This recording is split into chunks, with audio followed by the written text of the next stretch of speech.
एक राजा के मंत्री थे, वो बड़े सत्संगी थे, तो उनका अभ्यास पड़ गया था कि जैसे कुछ भी हो तो कहते भगवान की बड़ी कृपा। तो राजा के साथ शिकार खेलने गए थे, प्रत्यंचा खींची और चूक हो गई तो अंगूठा यहाँ से कट गया। तो उनका मंत्री अंगूठा कट गया, तो उनका महाराज भगवान की बड़ी कृपा। बोले मेरा अंगूठा कटा और तू कह रहा भगवान की कृपा, इसको जेल में डाल दो। बोले ये भी भगवान की बड़ी कृपा। उनको अनुभव था कि मंगल भवन भगवान से कभी अमंगल हो ही नहीं सकता। वो सत्संगी थे।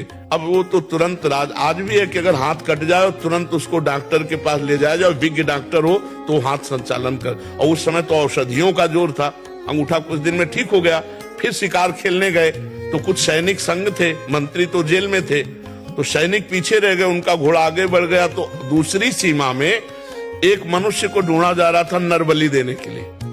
तो जो ही राजा को देखा तो दूसरे राजा ने अपने सैनिकों के साथ उनको कवर कर लिया कि इससे बढ़िया क्या होगा। पड़ोसी राजा, अब राजा को पकड़ लिया गया, बंदी बना के ले गए, स्नान आदि कराया, और जब बलि के लिए ले जाने लगे तो देखा अंगूठा में कटे का चिन्ह। तो उसी की बलि चढ़ाई जाती है जो तनिक भी अंग भंग न हो। तो उन्होंने कहा भाई ये तो बलि देने लायक नहीं, छोड़ो इसको। छोड़ दिया।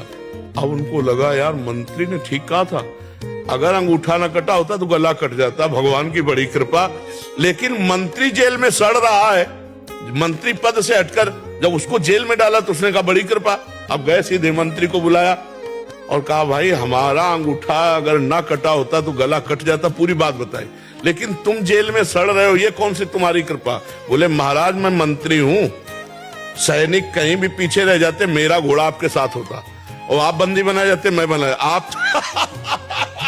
आप तो अंगूठे के कटे होने से बच जाते, लेकिन मेरी बलि चढ़ जाती। तो भगवान ने मुझे जेल में रखा है, बड़ी कृपा। तो अगर हम वास्तविक विश्वास करें तो भगवान जो करते हैं उसमें कृपा ही है, पक्का कृपा है, उसमें हम संशय न करें, भगवान के भरोसे रहे, नाम जप करें।